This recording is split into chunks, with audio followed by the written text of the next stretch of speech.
Mr. President, lingon-lingon ka lang sa mga katabi mo. Baka meron kang makita. Sabi kasi ng Pangulo, paiimbestigan na ng hoarding, smuggling at price fixing ng mga agricultural commodities. Ako, ito lang tanong ko, sino sinungaling sa kanila? Siya o yung ate niya? Kasi sabi ng ate niya, kilala mo na yung mga smuggler. Sabi ng ate niya yun ha, sabi ni Senator Amy yun, kilala mo na, magalit ka na.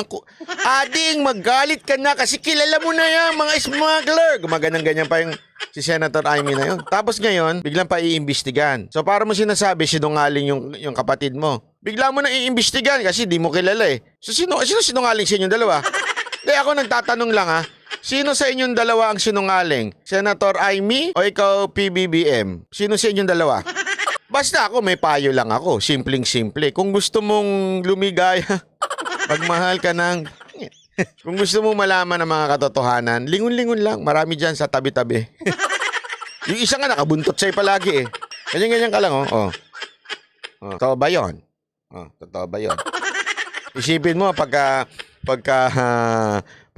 tinignan mo, totoo ba yun? Sabi nung isa. Hoy, ayusin mo yung sinasabi mo, sa labas ka. Ay, darling, sorry na. Wala ako sinabi. Diba? Ang birang buhay to. Sabi ko na nga ba ito talagang malaking problema natin eh. Pagka meron tayong leader na mga... Ayoko na nga banggitin, baka mamaya. Hindi, alam mo, Mr. President, ang tagal na niyan, mag-iisang taon ngayon ka lang nag-react. Ang dami nang nangyari, ngayon ka palang nagre-react. Bakit ngayon? Nai-ready na lahat? Wala nang makikita?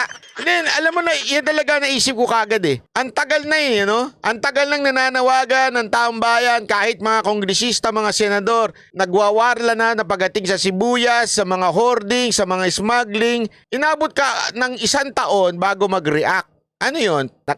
Hinayaan muna natin na maging ready na yung mga mga smuggler bago tayo mag-react, di ba? Sabi nga nito ni Bright, tama yung sinabi niya eh. PR lang yan, boss, para matakpan ang issue sa DOT. Grabe nga eh. Sabi ko, lahat na lang ata eh. May nag-comment sa live mo. Ayan katabi niya, matulog. Malay mo, di ba? Natutulog din siya sa aeroplano. May mga iba siyang katabi na mga opisyal. Yun.